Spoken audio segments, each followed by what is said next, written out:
Chapter 13, A Haunted Summer. The school year was near its conclusion, and the time of the summer was soon to begin. In church, Milo had become quite suspicious of something strange going on, as the folk band was playing in church more than either the choir or the standard organ and cantor. Ever since Tom had a substitute that one week, Milo had been quite suspicious of something strange going on. With the arrival with the folk band, this hymn, How Can I Keep From Singing, was first introduced on Pentecost Sunday. This is a Baptist folk song written by the Baptist hymnist gospel composer Robert Lowry. Over Memorial Day weekend, Ray and Margaret took Milo and Lydia shopping for some new pool toys, as the new pool was near to being installed. On Sunday, Uncle Leo and Aunt Jane threw a combined Memorial Day picnic and first birthday party for their youngest son and Milo's cousin Sylvester. After the party, Milo, Salvatore, and Matt were taken over to Uncle Mike's to swim, as he had a pool installed 2 years previous. Milo and Matt played this game where Matt was a Chinese pirate known as Yar, while Milo was a Navy warrior from Venice. Milo did not quite know that Yar was actually a Semitic title, particularly in Hebrew. Frankly, Milo just thought any short name was Chinese. On Memorial Day, Milo and Ray went putt-putting at a little putt-putt course out in Sussewago County. That night for dinner, Grandma Pearl invited the Biancatellos for dinner, since Grandpa Paul was coming over and grilling barbecued ribs. A few days after Memorial Day weekend, Milo saw an episode of The Simpsons known as Homer and Apu. This had been the episode where Apu loses the Quickie Mart after selling some tainted food off to Homer and ends up moving in with the Simpsons. The most favored part is when Homer and Apu travel to India to speak with the Quickie Mart headquarters, making a stereotype of a Himalayan temple,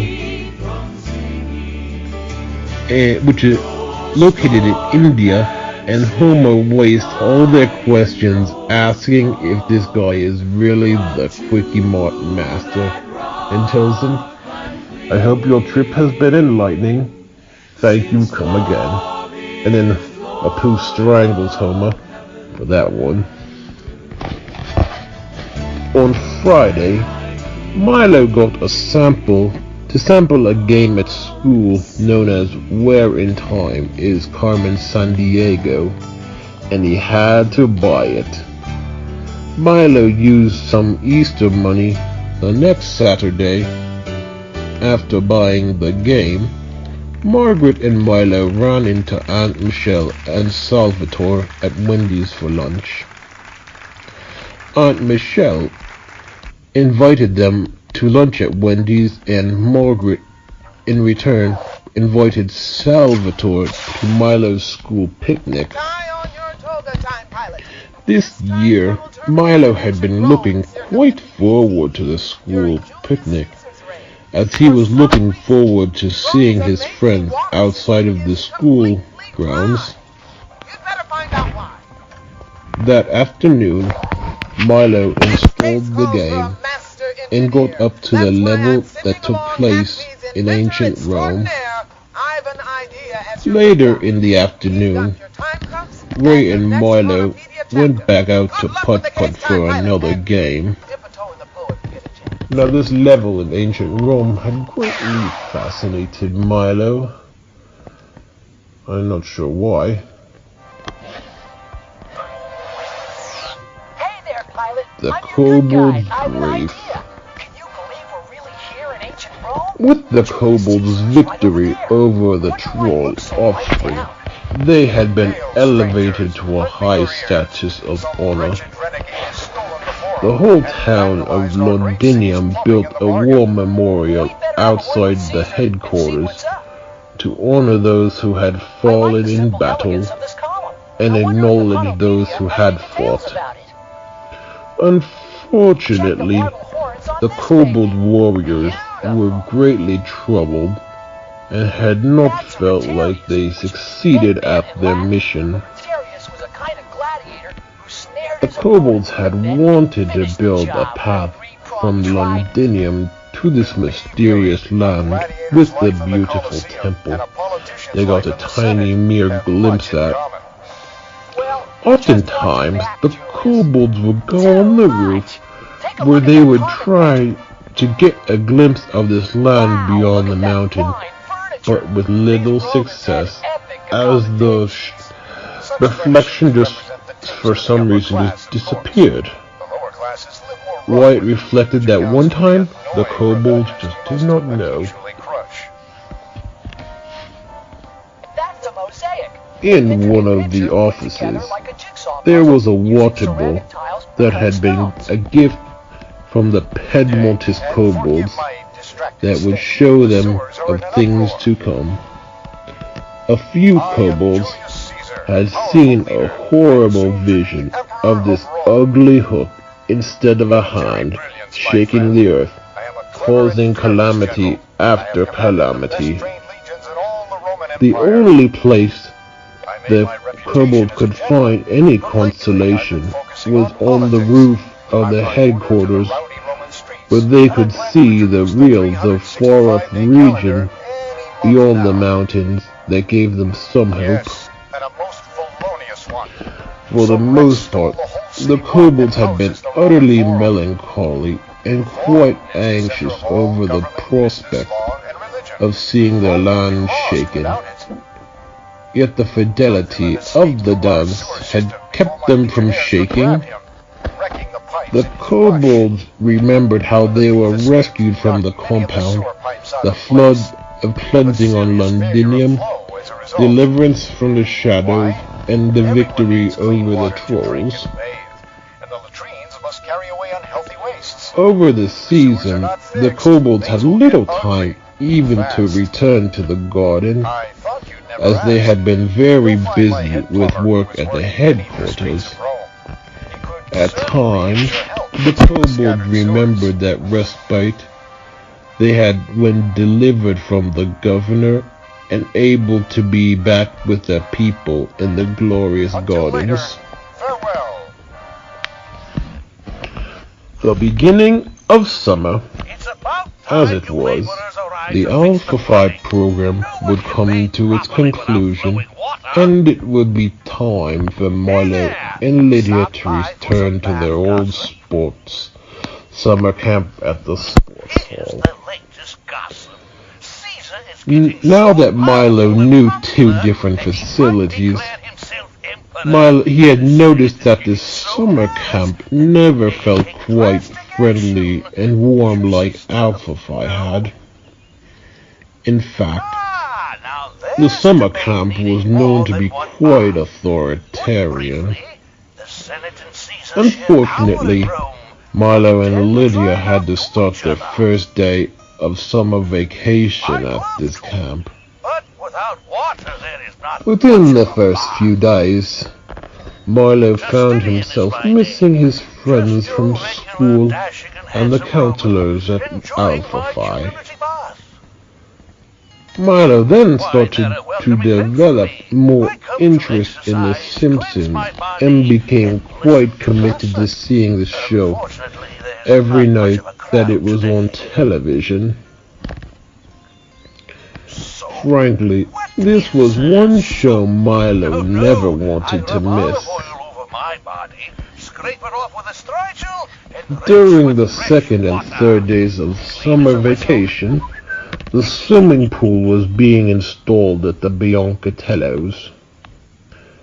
That first Friday off, Milo rented the original Parent Trap. Lydia preferred the new one and did not find the father particularly attractive. Apparently Lydia liked Dennis Quaid better than that Brian guy. On Milo's first weekend of summer vacation, he saw the Karas departing for a month-long trip to Iran. After the Karas left, Milo had an eye appointment. The doctor's office is located fairly close to Seawarden, which he would soon be visiting for the school picnic. Milo came home to his surprise to the cereal mixes and such additions like marshmallows. Now this Cam's mix was fairly disappointing. With the game Where in Time was Carmen Sandiego, Milo was getting pretty far and reached a level that took place in the Kingdom of Mali under Mansa Musa.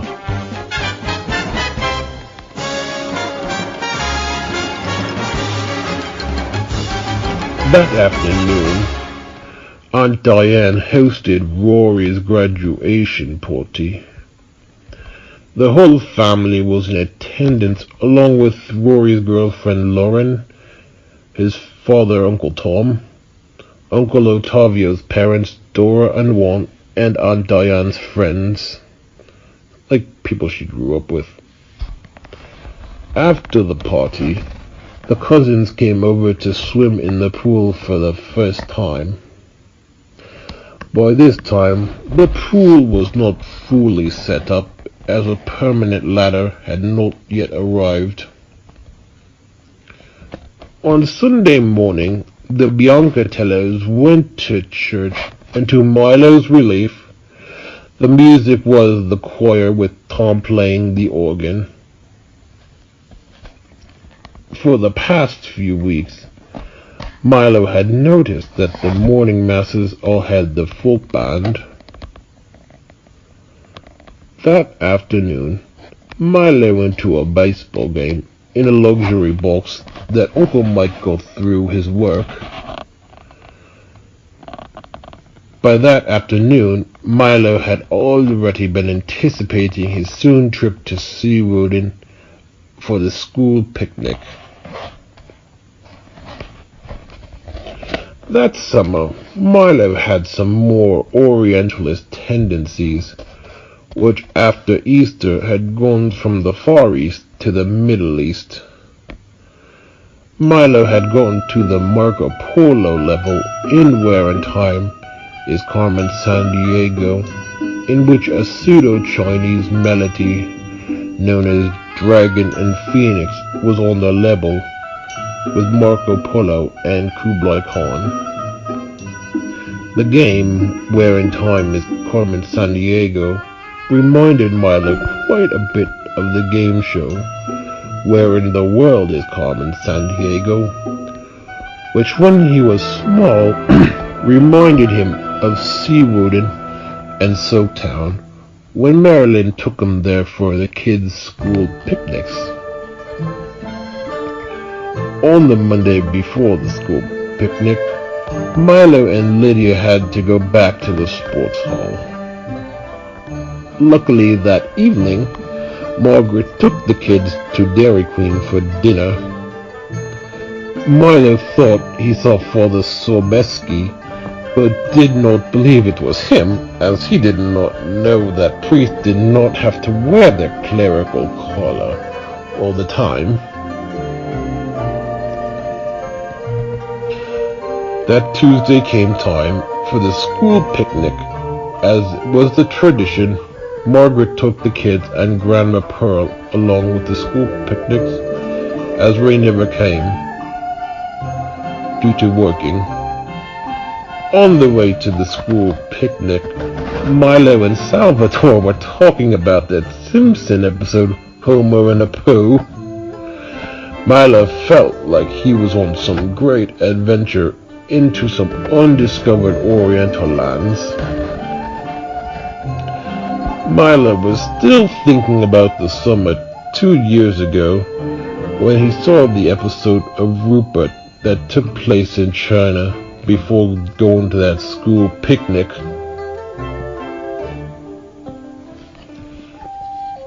Upon arrival, Milo found that Seawooden had a new magic carpet ride that instigated his Orientalist tendencies even further.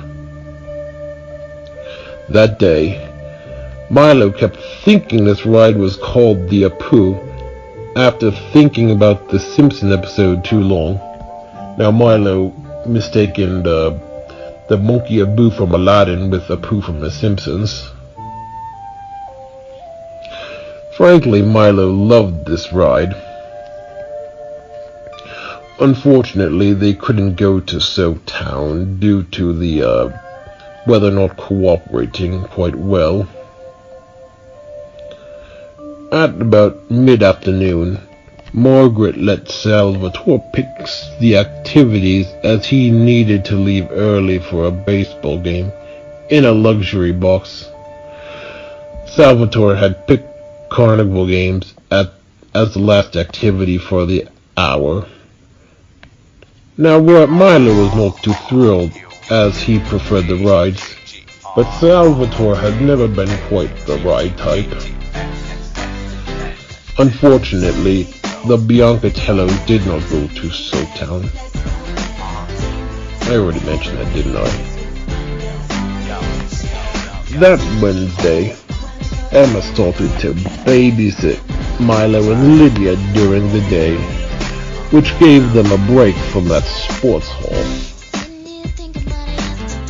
On Milo's first day back after the school picnic, he started getting a bit depressed at the sports hall, and could not understand why he was feeling this way. 4th grade had been the first year Milo ever liked school, and did not like being away from his new friends. Not to mention, Milo was kept in a group with 8 and 9-year-olds who were just blatantly annoying to him. This is when Milo was 10.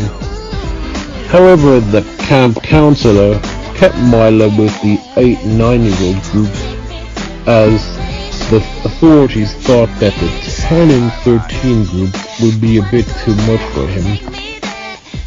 They had known well that the 10 to 13-year-olds were a pretty rambunctious group, and did not cooperate too well with counselors. As most people well know, teenagers do not like being kept cooped up in some institution, and this sports hall constantly patronized the age group for not being cooperative.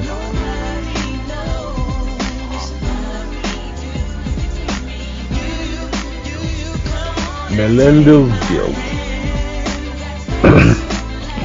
Melendo had felt awful about this decision that he and Ivana agreed to in regards to the bilocation exploration. Melendo knew that this was all for the best, and that soon enough the fruits of this discontinuation would be testified. Not only did Melendo feel guilty about the connection breaking, but the necessity of keeping the charge from a camp he felt most at home and into this unfamiliar sports hall. At this, Melendel held an emergency meeting with Ahamkara, as she understood this field very well. Plus, Ahamkara offered to help anytime he needed. Melendel was well aware of Ahamkara's offer.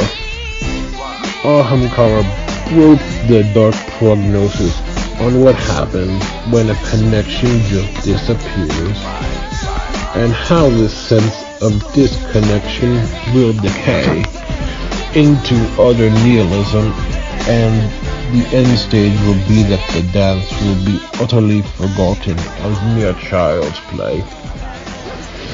Ahamkara also pointed out how this setup had not been so easy on the charge, as she knew well that a rationalist and an idealist don't naturally get along, and the rationalist can be quite domineering.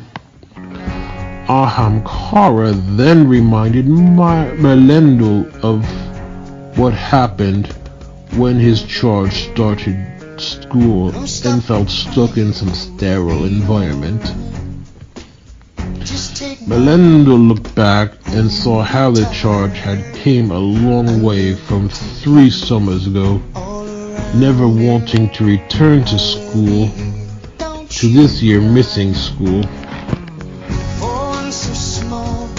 Ahamkara reiterated the point of the rationalism, with explaining with this new sport camp functioning like a sterile bureaucracy that can only process cold rationality.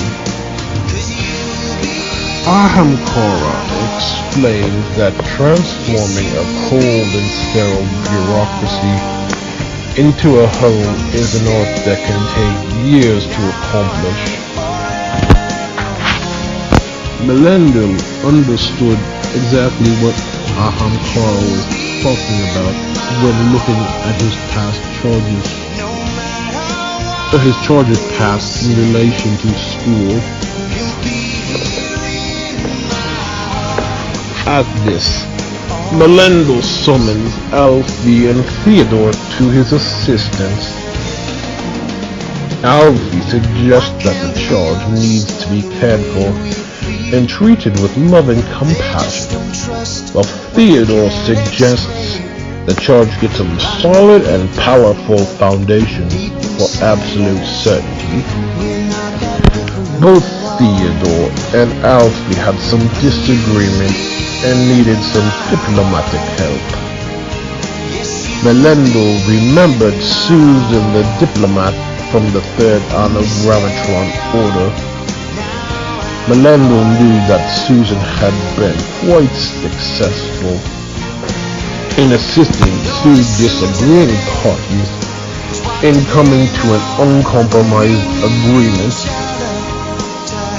The students had hated school and found the experience to stifle their spirit, while the education system believed that they knew what was best for students and needed this structure.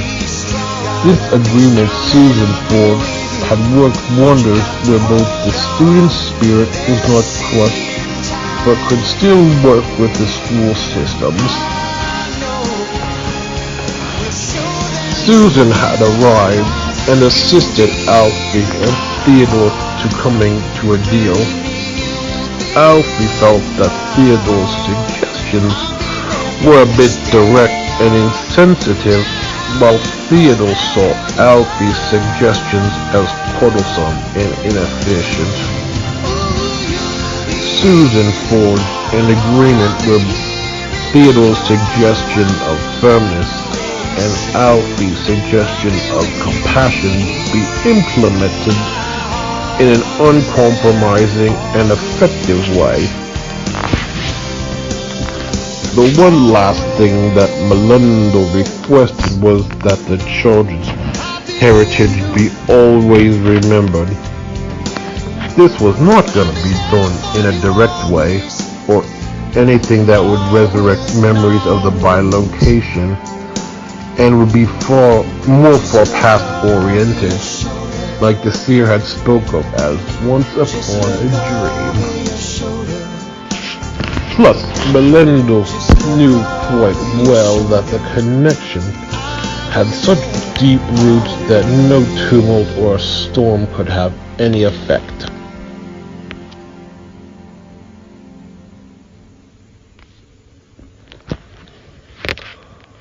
On Saturday, the Biancatellos and the Filentinos went to a graduation party for Uncle Ottavio's cousin's girlfriend's daughter, who lived just on the other side of the Caras. The Caras, as we know, were not at the party, as they were still in Iran for a month and had been gone for a week now. This party was located at a park facility next door to the Alpha Phi and close to the main facility that Seamus had his birthday party at before Thanksgiving. After the party, Milo went with Aunt Michelle and Uncle Ottavio back to their house in order to help Salvatore with a level he was stuck on in Where in Time is Carmen Sandiego. Now Salvatore had the game long before Milo had. Frankly, Milo did not have much luck either. That night, Uncle Ottavio took Milo and Salvatore out for ice cream, and Milo was dropped off back at his house.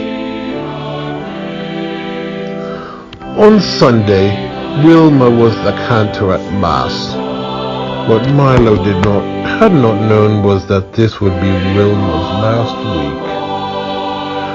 The responsorial psalm was Psalm 63, which Milo was quite familiar with and remembered hearing the summer after getting out of first grade and his return home from his Columbus vacation. The ending song was Faith of Our Fathers, due to being over Father's Day weekend. That afternoon, Salvatore was over at the house after church. Milo, Lydia, and Salvatore watched a Berenstain Bears video that Milo had since he was in first grade. Then the Biancatellos and Salvatore went over to Grandma Rosa and Grandpa Tony's for Father's Day celebration.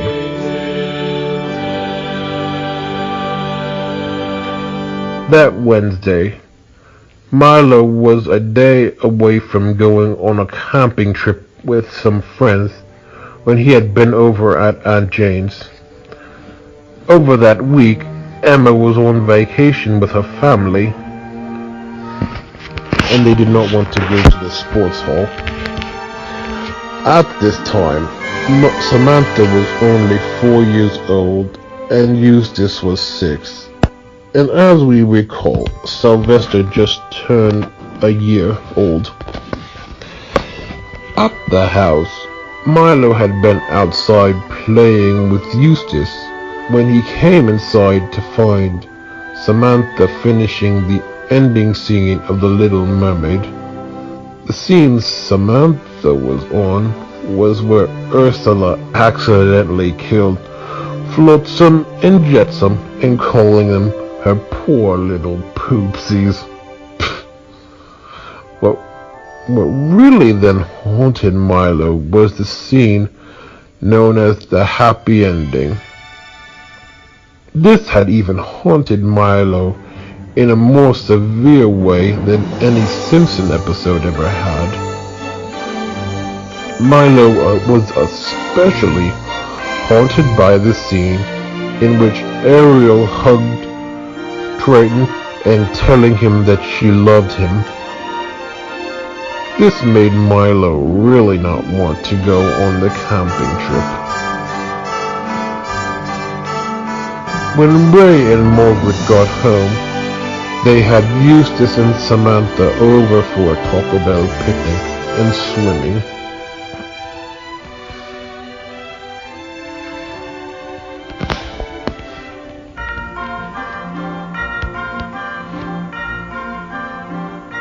A day later, Milo was getting ready for his camping trip in the afternoon with his new friend Shane. Before leaving, both Ray and Grandma Rosa called him up to say goodbye before he left. And in that morning, Milo was also playing his new Where in Time is Carmen Sandiego game. Now during the trip, Milo was quite miserable, but could not explain why this was. Milo did not like being away from his family, and was constantly haunted by the memory of the Little Mermaid scene, and thinking about his calls from Ray and Grandma Rosa. Over the course of 3 nights, 3 nightmares occurred. On the first night, an angel summons a righteous man to sacrifice his son. Then the son is walked up to his death march on the mountains and bound. The father sharpens his knife, and the dream ends with the morbid words, "To be continued." On the second night, there is a mermaid who seeks to become human and makes a deal with a sea witch. The mermaid realizes that she will not ever be able to see her family again. The witch tempts her by an offer of being with her man. On the third night is from Roseanne, where Becky gets into a fight with her parents after they forbid her from seeing Mark, and she tells Dan and Roseanne that she hates them and slams the door. Otherwise, Milo was just not a camper and not a fan of the activities planned. Frankly, Milo was not very good friends with his family, and the father was a die-hard Boy Scouts fan, whose ideas of fun activity was constant demonstrations of how to tie knots, how to use a pocket knife, gathering firewood, and cooking iron pizza, which were made of Schwabel's bread, ragu sauce, and American cheese. Milo, being part of an Italian-American family, knew that this concoction was quite a cooking heresy. Milo constantly had nostalgic flashbacks for the early summer memories, such as Rory's graduation party, the baseball game Uncle Mike invited him and Ray to, the school picnic, and Father's Day just a few days earlier, and of course, the Little Mermaid scene. Frankly, Milo just wanted to go home, but his trip just seemed to drag on way too long. Plus, Milo kept thinking about a phone call. He was still thinking about that phone call from Grandma Rosa and Ray before he left for the trip.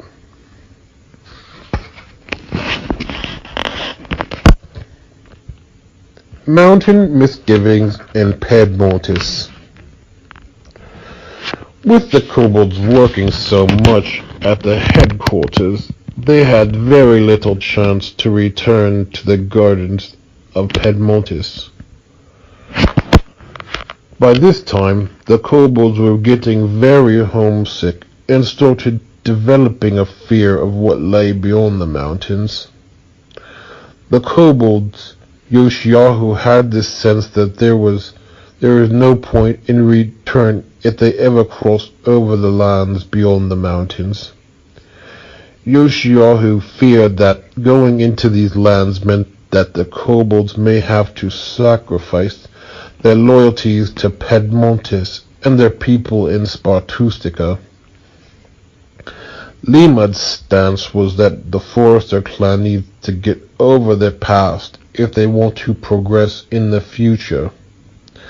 Elric tried to explain that there is no identity without some past, and constant change away from one's foundation is just being an uprooted people with no identity. Elric noticed that Limad had some very difficulties with loyalty, but had not known the dark secret that Limad harbored. Limad was one kobold who was always looking to some future and loved novelty, no matter how superficial.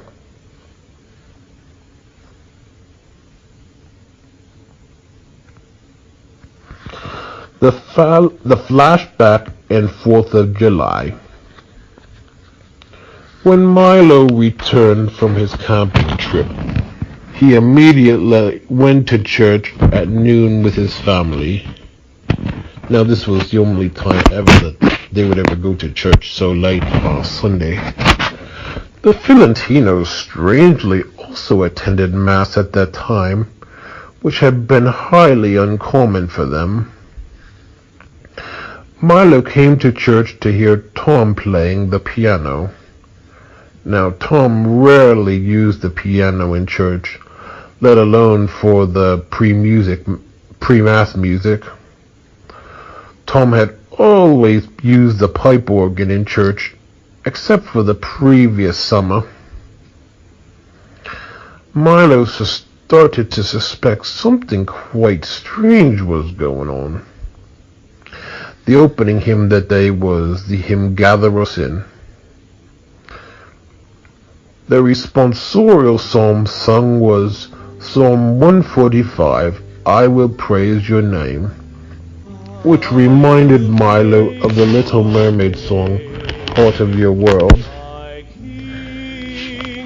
This responsorial psalm was not one of the Geleno chants normally used, and more hymns were being played on the piano at church that day. The psalm used was from the composer David Hoss. In fact, this psalm would be used throughout most of the summer until the very end. After returning from church, Milo completed a level centered on where in time is Carmen Sandiego in Shakespearean England, and found himself and had a guide, and then on the next level Milo started had a guide Polly Tix resembling one of Emma's friends. This was the level based on the American Revolution and writing of the Declaration of Independence, which included Thomas Jefferson, Ben Franklin, a couple trips to Boston, Virginia, and Philadelphia, all historical cities.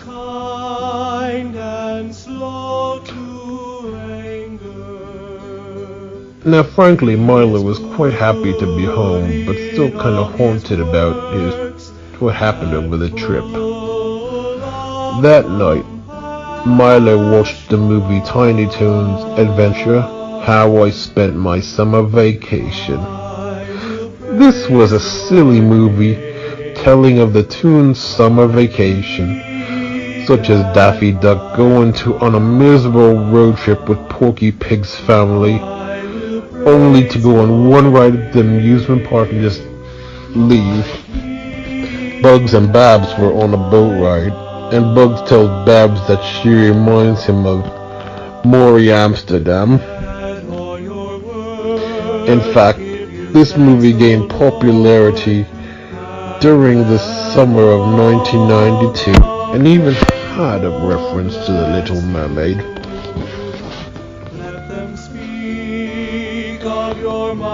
The next morning, before the sports camp, Milo saw a television show with Disneyland before being dropped off at that summer camp. This reminded Milo of the Disneyland sing-along he was quite obsessed with when he was 4.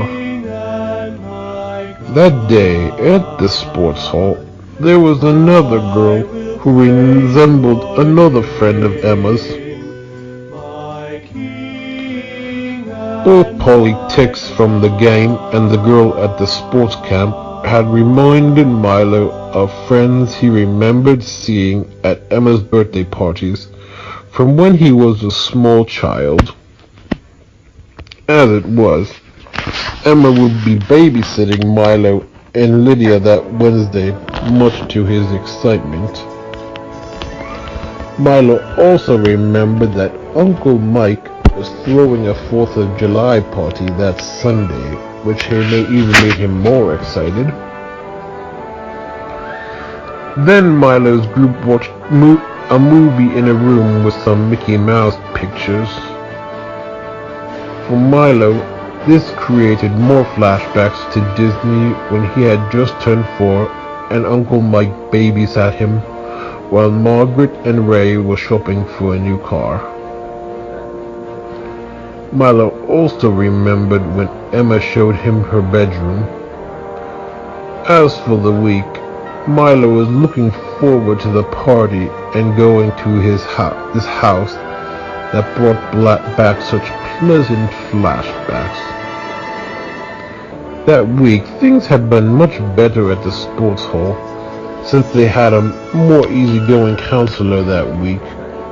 On Tuesday, the kids watched George of the Jungle in a tennis lounge, which reminded Milo of something as a small child. That Wednesday, Emma babysat Milo and Lydia. This first year with Emma had been the most enjoyable, as she was most easygoing at this time. That afternoon, Milo and Lydia had the same art class they had been attending for the last 3 summers. Neither Milo nor Lydia enjoyed going to art class over the summer, considering that at least with school and the sports hall, art class was a breath of fresh air after a long day. By this time, the Karas had returned from their vacation from Iran. Camaria came over to the Biancatellos and gave them some gifts they brought from their trip.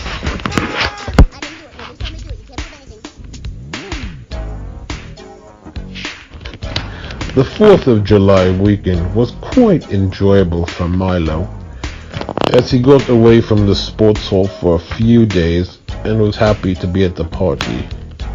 Milo had been looking forward to this party all week and was strongly anticipating seeing the house. These memories of that summer had sustained Milo in a way unsuspected. On the 4th of July Monday, Milo completed the game Where in Time is Carmen Sandiego. On Tuesday, Milo was back at the sports hall, but it had been a decent day. The sports hall took the kids on an outing to the beach, and Milo got to play Trivial Pursuit. That night, Milo got a surprise call from Rory. That after night, Rory took Milo to the mall to hang out and showed him where he worked. Rory had worked at a video game store. Rory also helped Milo pick out some new clothes for his wardrobe and took him to McDonald's for dinner. That night, Milo told Rory all about The Simpsons and how he was a big fan. Rory then gave Milo old videos of taped Simpsons episodes from the first few seasons, including classics as Homer's Odyssey, Bart the General, The Call of the Simpsons, Life on the Fast Lane, Homer's Night Out, and The Creeps of Wrath. These were the early episodes of The Simpsons. The episode, The Call of the Simpsons, saved Milo from being banned that spring after he and Ray saw the episode Homer the Heretic. That Wednesday, Milo watches some of these new Simpsons episodes while Emma is over. That same morning, Grandma Rosa and Grandpa Tony take Milo, Lydia, and Emma out for breakfast. Even art class is not such a damper that day. However, that Friday Milo had not done so well with the sports camp, when the day had been extremely boring and they had to sit through an awful movie. Frankly, Milo was just happy for that weekend to begin. Yet Milo felt oddly depressed that Saturday and felt something was utterly missing. On Sunday, the Biancatellos went to church, then rock climbing, which had been quite enjoyable for Milo. On Monday, the sports camp took the kids on an outing to a baseball game. At the stadium, Milo felt some nostalgia as he remembered at the beginning of summer going to a game Uncle Mike invited him to. The Knife of Springs 2 battles. Around this time, Shannon found out who the Hypocordo in the antique shop was. The manager of this branch was a Hypocordo, and his assistant was his offspring and a shapeshifter who could transform into a chupacabra or a particular Londinian woman. The Hypocordo had a potion that could transform him into a missing shopkeeper. One day, Shannon caught the offspring and Hypocordos talking about selling these artifacts, which housed Führers from the remains of Hypocordos who died in the flood. Shannon knew well that these artifacts could possess the Londinians and cause much havoc. That evening, Shannon broke into the shops with her sisters, Ariella and Halisha. The three confronted the Hypocordo and Shapeshifter. The Hypocordo threatened to have the three sisters arrested for trespassing, and Shannon threatens to expose him in his shop. The offspring transforms into a hideous chupacabra with no self-control and nearly devours Ariella. Halisha freezes the two Rakshasijans, and Ariella repositions the two so that the offspring will accidentally attack the Hypocordo. After Halisha unfreezes the Rakshasijans, the offspring in the form of the chupacabra bites the Hypocordo's neck, causing it to break. Then the offspring returns to her impersonated form and is distraught at having killed her parent, and then realizes that it was the sisters who set it up. The Hypocordo's corpse bursts into flame and a black smoke emits. Then the offspring screams that she was set up and melts all into nothingness. An offspring can only be sustained if a parent is alive. Once the Hypocordo parent dies, so does the offspring. But I can weave a nice throw rug. Thank you. You are dismissed. The second battle to take place occurs when a watchmaker invades the Spring estate. This watchmaker is wearing a green hand and uses his hand to first kill Ariella. Then Alicia freezes the watchmaker and beheads him. The watch is then reset and the watchmaker has returned to the beginning of the day, but in an agitated mood after being beheaded. Drubert heads over to the Spring estate to warn the sisters that this watchmaker is coming. The watchmaker attacks Drubert, who lays dying. The dying Drubert tells the sister that they must destroy the watch in order to destroy the watchmaker. Shannon casts a wind at the watch, and Ariella casts a fire on the watch, which causes it to explode. How can I help? The watchmaker is furious about this and goes to attack Shannon. Alicia freezes the watchmaker, and Shannon does the honor and beheads the watchmaker. The watchmaker ignites and a white smoke departs from him, leaving Kebsuda. The sisters remove the green hand and place it in a chest, while Shannon sends a mighty wind to blow it far off beyond the mountain regions. Well, look at all these feathers. Just what a Fletcher needs. They'll make my arrows fly straight and true. The Vacation.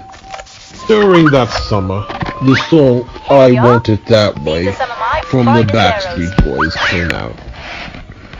Frankly, this song had greatly haunted Milo, but he had no understanding of why this was so. Milo for the longest time thought the song was saying "you're fired" due to watching too much Simpsons and episodes with Mr. Burns in particular. For some unexplainable reason, this song had perturbed Milo, and he could not help feeling like he was separated from the world where he really belonged. One Friday, Ray took the day off of work in order to prepare for a barbecue he was hosting where he invited the Delaney's over. So naturally, neither Lydia nor Milo had to go to the sports hall. Milo had always enjoyed when Ray took off Fridays, as had happened quite a bit that summer. That evening, the Delaney's arrived, and Seamus and Charlie got to swim in the Biancatello's new pool. That evening, Milo, Lydia, Seamus and Charlie made a fake water park with all their new pool floats. Then later in the evening, Salvatore arrived to swim. Actually, Salvatore invited himself over. Over this time, Milo started to figure out how the church music systems work, and understand that the times the standard organ and cantor or the folk band played had varied between the 9:30 and 11 o'clock mass. Milo still had not known that Wilma left, and had wondered why the folk band was playing so often, and why Tom was playing the piano so often when he was the organist. On one occasion, the new music director introduced these new modern hymns with drums and dancing and Lift Up Your Hearts. They were still singing the responsorial Psalm 145 and had not changed since late June. In church one Sunday, there was a great vision of a shepherd who was taking his sheep on a 3-year journey to great pastures.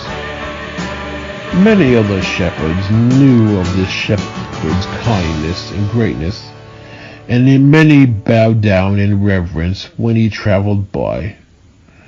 But only the sheep knew of his goodness. The shepherds had been bestowed great powers with his staff. On one such occasion, the sheep were cornered by hunters near a sea, and the shepherd raised his staff and dried the sea.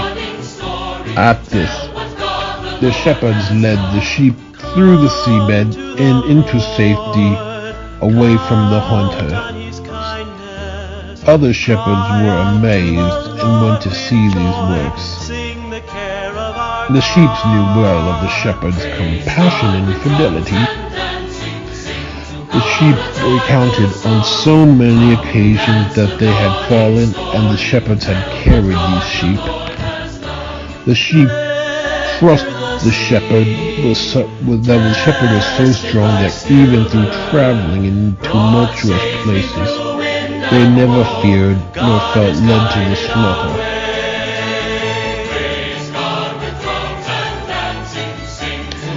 That summer, the family took a small vacation as they bought the pool. The first day, the Biancatellos went to the Cleveland Aquarium. Milo had some flashbacks from the summer 3 years ago when they visited Columbus.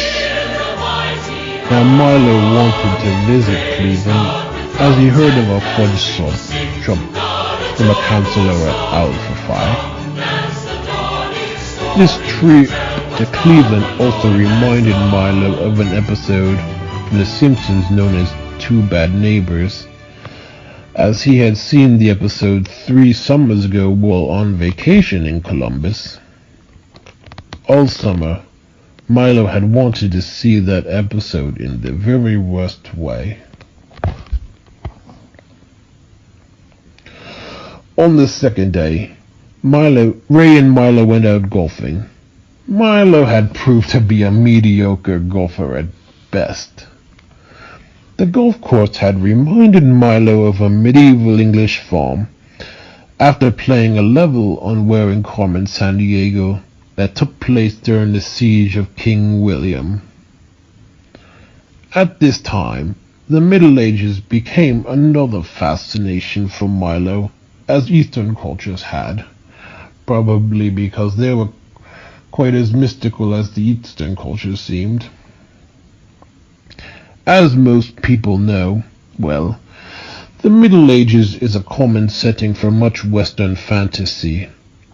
Of course, man has always had a tendency to romanticize the unfamiliar, such as medieval times in Oriental societies. On the Wednesday, the Biancatellos went to SeaWorld. The Biancatellos had been to SeaWorld 2 summers ago with the Filantinos, and along with Jogger Lake while it was still around. Before entering the park, there was a song playing on the checkout in radio that reminded Milo of the hymn with drums and dancing.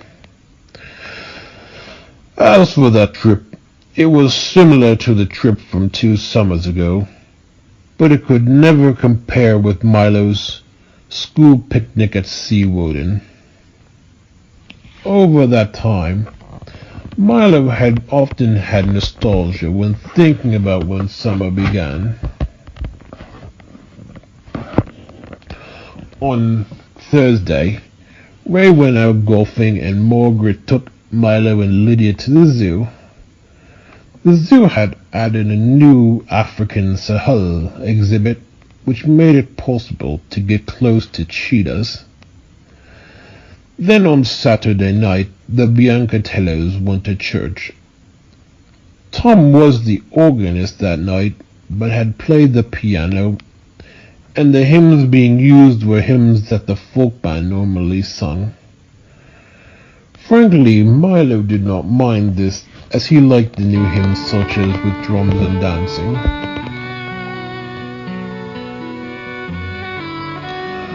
On the Wednesday after vacation, Milo mentioned to Emma seeing Wilma on the news in the morning. Emma then tells Milo that Wilma had been fired. Milo was in disbelief at first and thought that Emma was just joking. But this all made sense, such as why Tom was playing the piano so much, why they were no longer using the Galileo tones, and why he never even saw Wilma even cantor in a long time. In church they were still using the Little Mermaid version of Psalm 145. Emma explained to Milo that Wilma got many complaints from the parents when the children's choir had not gotten much attention back in May. What Emma had not known was that this was more of a church financial decision, as the church could not afford to pay both the folk band and Wilma, so they had to let one go. The new pastor, Father Clausen, had some favoritism with the folk band director. Milo then started to fear that Tom would also leave, as he knew that Tom by professional was a classical organist and no folk pianist. The Seers meeting. Yoriyama had summoned Melendel to the Hall of Prophecies to show him a troubling vision he had seen.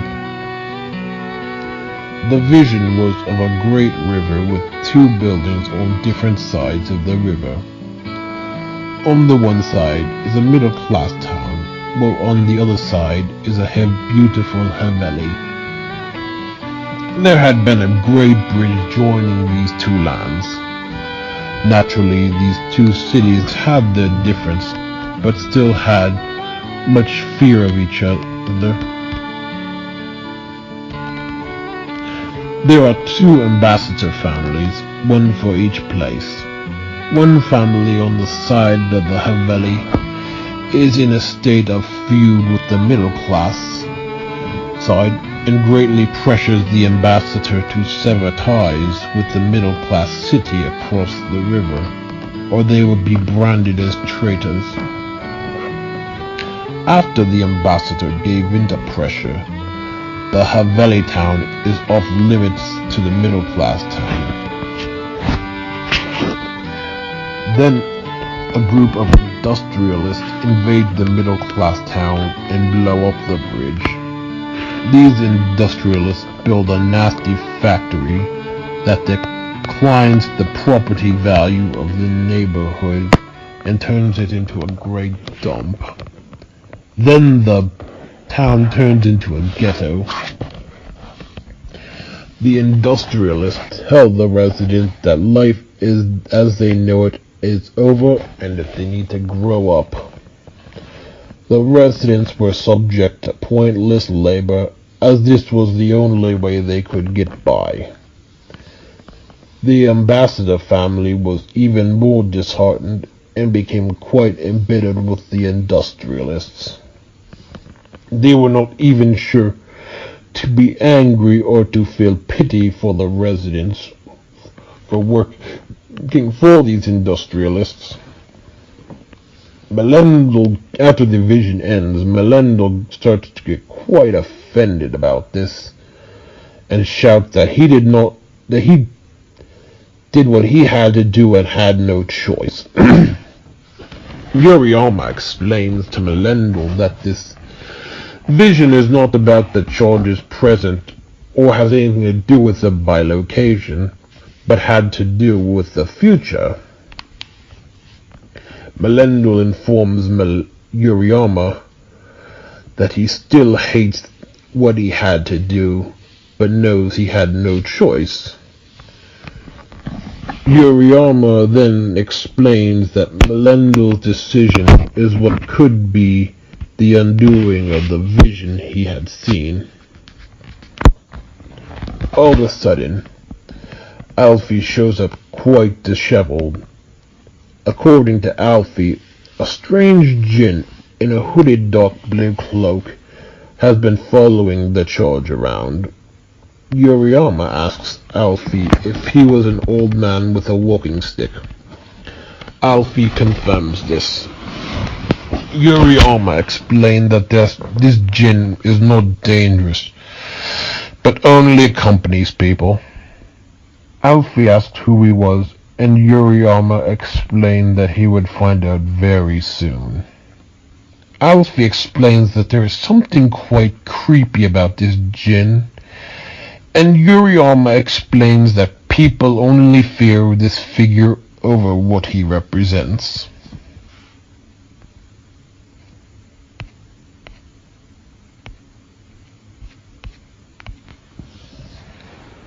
The remainder of the summer. The Monday after vacation, Marilyn invited Milo and Lydia over to swim, as Seamus and Charlie were over for a long weekend. Milo told Marilyn about the game Where in Time is Carmen Sandiego, and that he remembered watching the show Where in the World is Carmen Sandiego at her house when he was 2. Actually, probably even older than that. Milo remembered well that fall after the school picnics how the game show first premiered. Milo also told Marilyn about going up to Lake Forest, Illinois with his dad, cousins, and uncles to watch the Chicago Bears practice in a couple days. After Marilyn's, Margaret took Milo shopping for treats to bring up to Lake Forest. On the day before leaving Lake Forest, Milo still had to go to the sports hall. Now Milo had a particularly better day, as he had seen a movie about going on some ancient Egyptian treasure quest. On that Friday morning, Milo went on the road trip to Lake Forest, Illinois to watch the Chicago Bears practice. That trip included Ray, his brother Uncle Giorgio, Uncle Mike, Uncle Leo, and his nephews Rob and Ben. Milo and Ray were picked up at 6 a.m. by Uncle Leo, and then said goodbye to Lydia, who was in bed, Ginny, and Margaret. Then they picked up Uncle Giorgio and Rob, and finally Uncle Mike and Ben. Milo heard their dogs barking as they arrived. On the way up, Milo got a little homesick, as he still did not like being away from home. This had been the first 6-hour road trip Milo had ever been on, which was a bit much for him. Milo had brought so many snacks, and on one occasion, someone left a bag of white chocolate balls opened and melted all over Uncle Leo's new van. That afternoon, they went to the practice area to watch the Chicago Bears practice. Milo got some signatures from the players and the coach. The security guard tried to stop Milo from getting the coach's signature, but the coach insisted that Milo was fine and signed the brochure anyways. That night, Milo ordered a fancy chicken portobello dinner at a 50s retro diner, to everyone's amusement. On that Saturday of the trip, Milo laughed so hard when Ben took a picture of Rob walking out of a porta potty. They were taking a mini trip to Michigan just to say they had seen the state. That night, the boys all went to the mall, and Milo had been utterly tired. He fell asleep during the movie Iron Giant, which Ray had to take him to. Rob, Ben, and the uncle saw Sixth Sense, which Milo had been too young to legally see in theaters. The next morning, Milo woke up a bit early and a bit in a panic state. He started thinking about the morning he left, and got a fear that something may have happened. That morning, they went to church and then headed back to Cider Pond. As for the rest of the summer, Milo had his family birthday party early that year, as the O'Malleys were in town that weekend for Jesse's fiancée Danielle's wedding shower. Jesse had just gotten engaged the previous New Year's. The day before the birthday party, Margaret was off and she bought Milo an early birthday present. This gift was a Simpsons game for the computer. As for the party, Milo got many Carmen Sandiego's games. That night, Eustace and Samantha spent the night. The next morning, Eustace and Samantha went to church with them at 9:30. As Milo had counted, this week would be a folk mass, as he figured out they switched the masses every Sunday. Milo would have preferred to go to the 11 a.m. mass, but could not due to Ray having his company picnic at Seawarden. Milo was frankly happy to be back at Seawarden despite the end of the summer. Plus Milo was looking forward to soon going back to school. On the day of Milo's birthday, he got an electric piano as a present. Now Margaret and Ray knew that the organ he had downstairs was poor quality and would not last a whole lot longer. Now Aunt Marie, Aunt Michelle, and Emma planned a surprise party for Milo on his birthday, which had been on a Wednesday that year when he was being babysat by Emma. Emma, Milo, and Lydia went on a walk down to Aunt Michelle's, telling them that she had to pick something up. At the party, Milo took up a second interest in video games after playing Donkey Kong 2 on Salvatore's Super Nintendo. The level that sparked Milo's interest was the level they rode on a roller coaster cart at a fairground. During the party, Eustace started crying when it was Milo's turn to play the game. Now, Eustace just wanted Milo's turn. That afternoon, Emma went up with the O'Malleys back to do Seneca for a few days. Now, Lydia invited herself on the trip, which caused quite some hassle. Margaret was pretty mad at Lydia for leaving on Milo's birthday and going on this trip last minute. According to Margaret, Lydia should not have even been going on this trip, which has caused some major complications.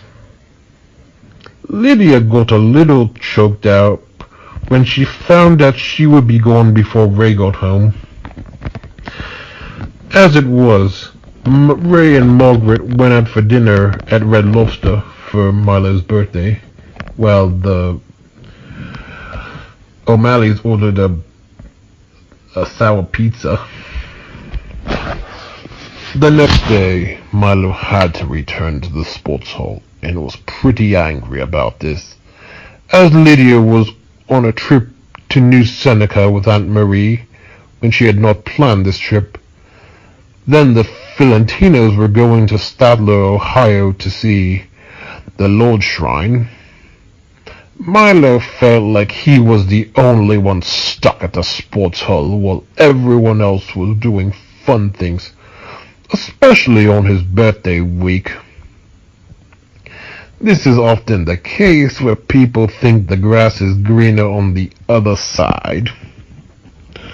What Milo expected of New Seneca was that Lydia, Emma, Alicia, and Lily were out doing all kinds of fun things with Aunt Marie. Milo had this idea based on memories of the trip he had gone on when he was 3. At the sports hall, The field trip scheduled that day was a Girl Scouts camp.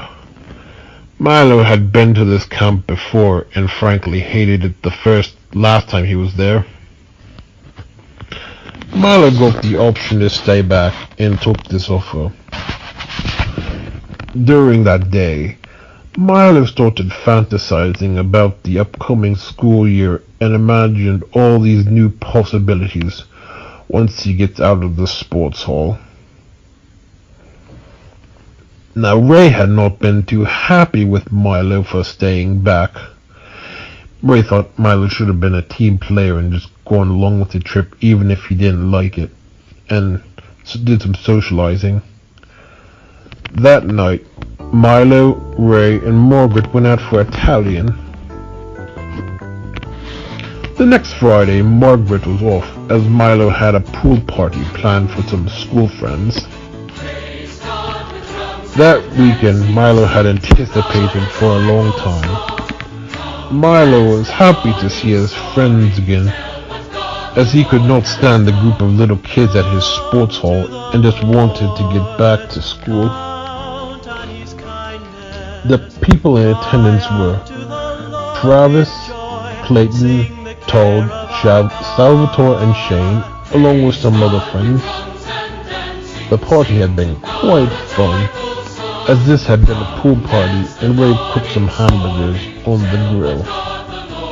In fact, Travis had talked about this party for several years to come and well into high school. During the party, Milo put on some Simpson episodes from the tape Roy gave me earlier in the summer. This was the episode Homer's Odyssey, where Homer becomes a safety monitor of a city and gets promoted to working safety at the nuclear power plant. Not a good idea. During the party, Uncle Mike made a guest appearance to drop Lydia off back at home. Uncle Mike had gone up to New Seneca that morning to pick Lydia and Emma up. Then Todd's dad Bill showed up a little early and met Uncle Mike.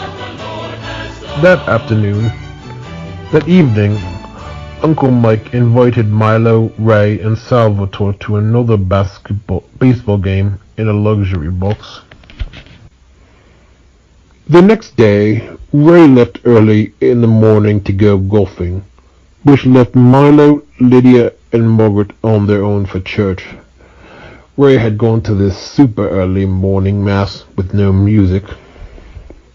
Milo knowingly picked the 9:30 mass, as he knew that's when Tom would be playing the organ.